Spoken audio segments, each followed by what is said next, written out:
Hello, wrestling fans, and welcome back to another edition of NBC's 10 Count. I'm Steve Fall. But on today's edition, I'm talking to the current reigning and defending Knockouts Women's Champion, Jordynne Grace from Impact Wrestling. How you doing today? I'm good. Thank you so much for having me. Oh, it's a pleasure. I was trying to get you last time, and you were so busy, wrapped up. But I did see you say you keep getting the same questions over and over and over. So I'm going to try to hopefully appease you today and give you some questions that no one's asking you, like, what's it like being champion? Or what's it like being a wrestler? Or what's your favorite match? Hopefully we can avoid that. Shall we try this? Yeah, sounds good. Okay. So far this year, the Knockouts division, they've only main evented one monthly special / pay-per-view. That was Mickie James versus Deonna Purrazzo. Mm-hmm. Do you feel like the Knockouts should and have earned the right to main event more pay-per-views? So I personally feel like they don't need to just make a women's match main event just to say that they made it the main event, right? I think, of course, just like any of the men's matches, there needs to be a build-up. There needs to be hype around the match. And I think actually we had a show last night and we had Mia versus Deonna, which I think is it. I don't know if it was the first time only or not, but it was such an incredible match, and they gave these women the perfect amount of time. They gave them like 20 minutes, and it was one of the best matches I've seen in the past 4 years from the Knockouts at Impact. Yeah. So I think in that instance, like, yes, absolutely. If it's the right, place and the right time, then we should be able to main event. It shouldn't just be like a throwaway match.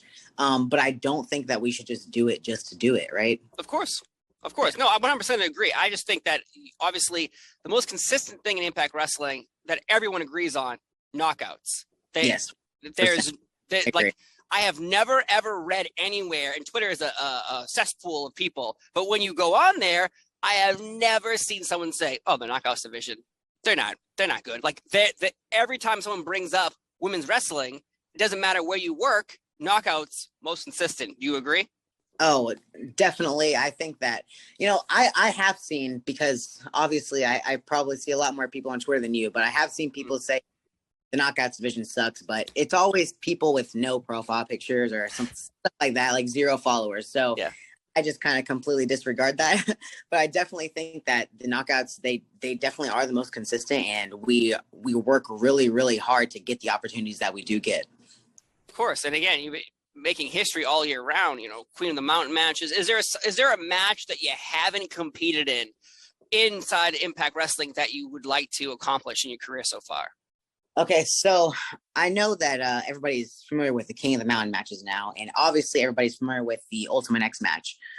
One time in history, I forget what year it was, they actually did a mashup of those two matches. They did a King of the Mountain with the Ultimate X over the top, and instead of hanging the belt, you had to hang the X. And I would love to do one of those. It sounds like a blast.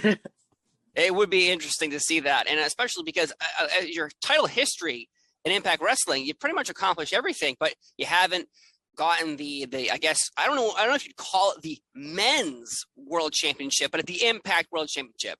Is that something you'd like to get someday? Yes, absolutely. One of these days, before I retire or before I leave Impact, I would love to be the first person to hold all the belts at Impact Wrestling. Scott D'Amore, he's been doing an incredible job, brick by brick, building Impact to this new horizon, and I think it's working out. I think so too. I feel like the crowds are getting bigger every time. Obviously, TNA was so big back in the day, right? And it was something that kind of got destroyed in such a short amount of time. And I think really when Scott came in a few years ago, like, he's really been laying the foundation to bring us back up there. I 100% agree. We had people like Kurt Angle and Sting there and Spike TV. And then at one point it just fell off for some strange reason. I don't know how, but it did. And now, yes, like you brought up, Scott is doing an incredible job with the Knockouts tag team division, bringing in new talent. Like it's Impact Wrestling. People bring up the Forbidden Door all the time. Impact Wrestling built it. They had the factory that made that door. Impact definitely does business and will do business with anyone. I've really never seen Scott just upright say, "Oh no, we won't work with that person, or we won't work with that business." Like, he's just really great about being open-minded about everything. Yeah, and obviously one of the free agents right now is Paige. I think everyone wants to see where she lands. Is this someone you'd love to see land in Impact Wrestling? Oh, I mean, that would obviously be incredible, right? I obviously don't know her personal health stuff right now. I don't know Right. if she's not, but I would absolutely love to wrestle her. She's definitely one of the women that kind of, helped to build the foundation of modern women's wrestling. True. And people will always bring up, the wrestling women's revolution. I think Gail Kim and Awesome Kong obviously did that. But on the WWE platform, obviously, Paige and Teal Dashwood, Emma, were the people who really got that going. No matter what anyone says, they can lie to themselves all they want. I think everyone can point to that match and kind of say that was the turning point, right? Yeah, 100% on. And Impact Wrestling's been doing it way before anybody else, but yet but on the WWE side of things, yes. More mainstream platform, because obviously TNA has been big, but it's more of like a cult classic. Like, if you're a fan of it, like, you're a huge fan of it, but WWE diehards are WWE diehards. This is true. So a few years ago, July 18th, 2020, you lost your Knockouts Championship at Slammiversary. You had a 182-day reign, which is incredible.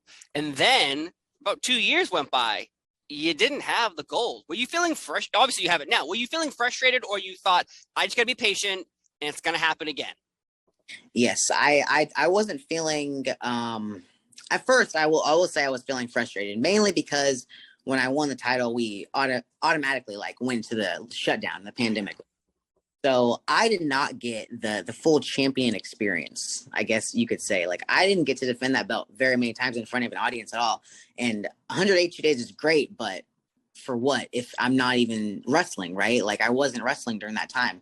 So now, over the past 2 years, I feel like a completely different person. It's actually crazy that you say July 18th, because that's not even 2 years ago, right? So not even. Yeah, not even. Today's the 8th as we record this right now. Yeah, it feels like it's been so long, and it's only been 2 years.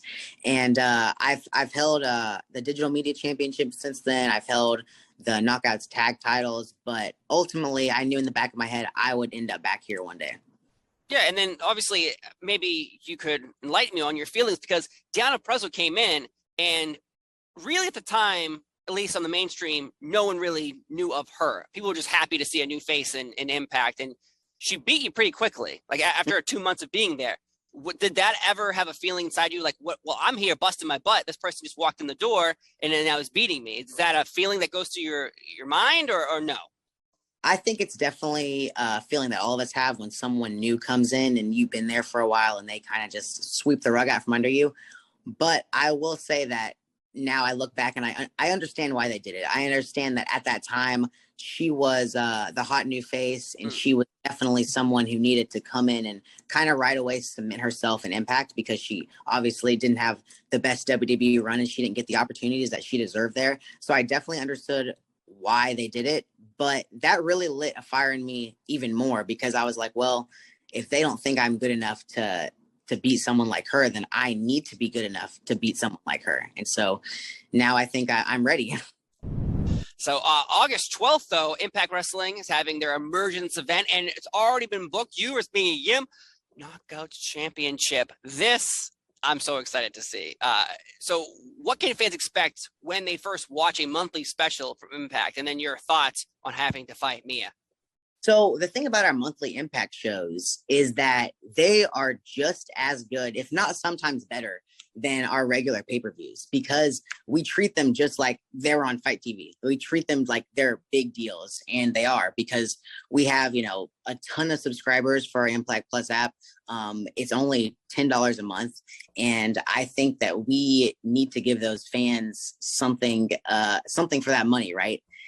So I don't know if you know this or not, but I wrestled, and I don't know if fans know it either, but I wrestled Mia Yim 7 years ago, before she got signed to WWE, before either of us were really a big deal, at a promotion called WWR, and it was one of their first shows. It's a syndicate of Beyond Wrestling, and Beyond Wrestling is kind of like my home where I grew up.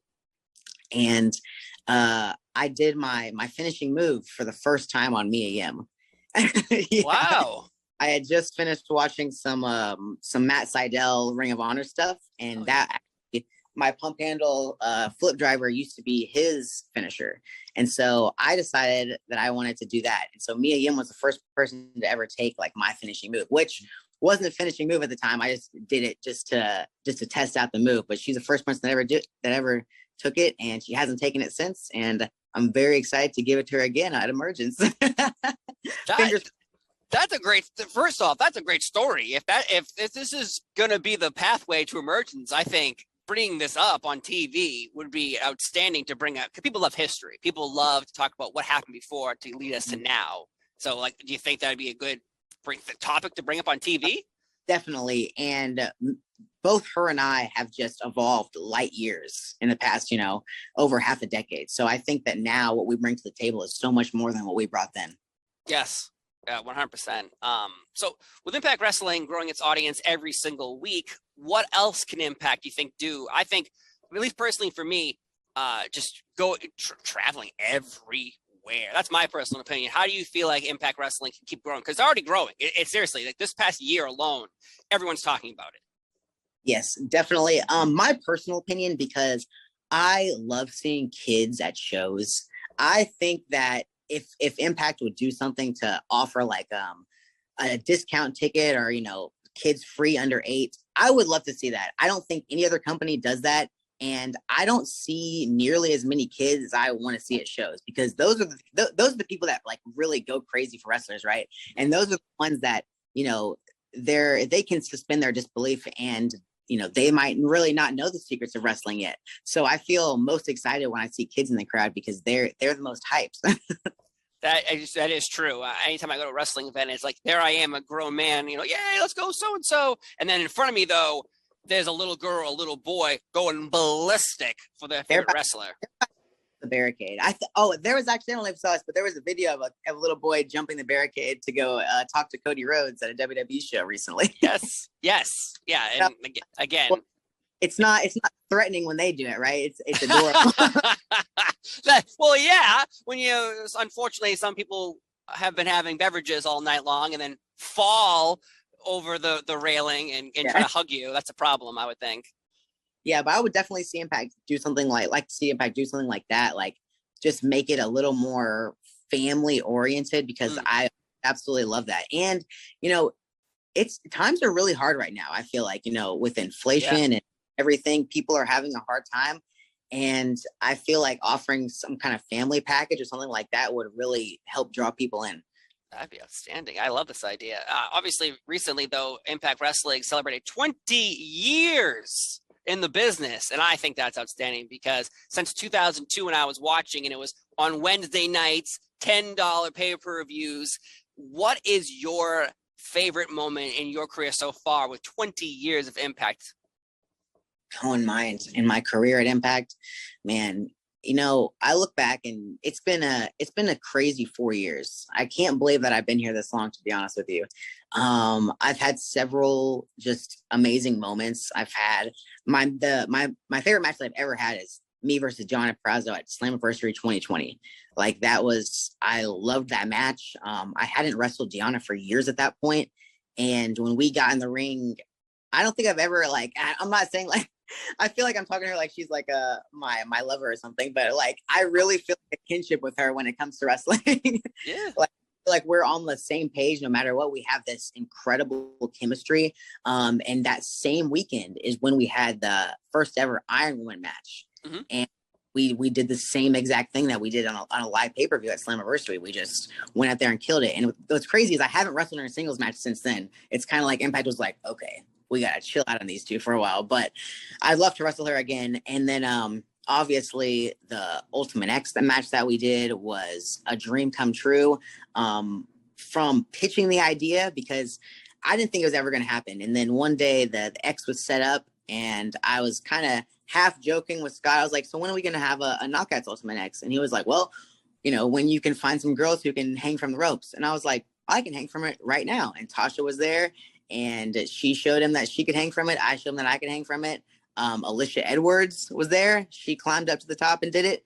And then you could kind of start to see the wheels turning immediately. So that was a behind the scenes thing, but that was one of my favorite moments too, because that was when I realized, like, maybe they're finally like going to give us these opportunities and let us do what we can do. And then that match was awesome in and of itself. And then obviously recently winning Queen of the Mountain was something that I never thought was a dream of mine. But when I got to the top and I was hanging that belt, I realized that was definitely what I was meant to be doing. Outstanding. And of course, out of your career, do you have a Impact Wrestling favorite moment, memory match of the past 20 years? Well, obviously everybody always talks about this, that triple threat match. Yes. I'm such bad memory. I don't remember what pay-per-view it was on, but that Unbreakable. Thank you. You can watch that match over and over and over and over again, and it never gets old. And I've probably watched that match like 300 times in my life. And that was just such an incredible moment. And then everybody also talks about the Gail Kim versus Awesome Kong feud. Yes. And that was just, I mean, you mentioned it earlier, right? With the Women's Revolution, like at that time, there was no better matches than the ones that those two performed on. And those are also amazing. So maybe not a specific moment, but those two things. Oh, and I also loved the Jay Lethal Ric Flair promo. Yeah. Oh, I'm just now I love the wheels are turning. I'm thinking about all these things. The Scott Steiner promo.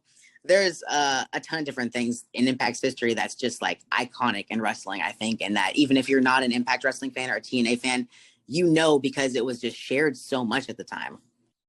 That's true. I think even Matt Hardy and the invention of, Broken Hardys and all those matches like that, I think so many things. If you don't watch Impact Wrestling, you have seen moments from Impact Wrestling and you're like, oh, what is this?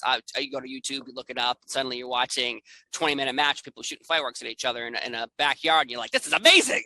Yep, exactly. So even if you're not an Impact fan or you weren't a TNA fan, you've seen it at some point, right? Because they just do so much. Like their love letter to pro wrestling is the Ultimate X match. I feel like that's one of the most iconic matches in wrestling. Like it's the coolest match in my opinion. And every time you hear an Ultimate X match is going to be done, it's going to be a banger. That's true. And one more question before I let you go do more interviews. Hopefully my questions weren't all the same ones you've been getting all day long.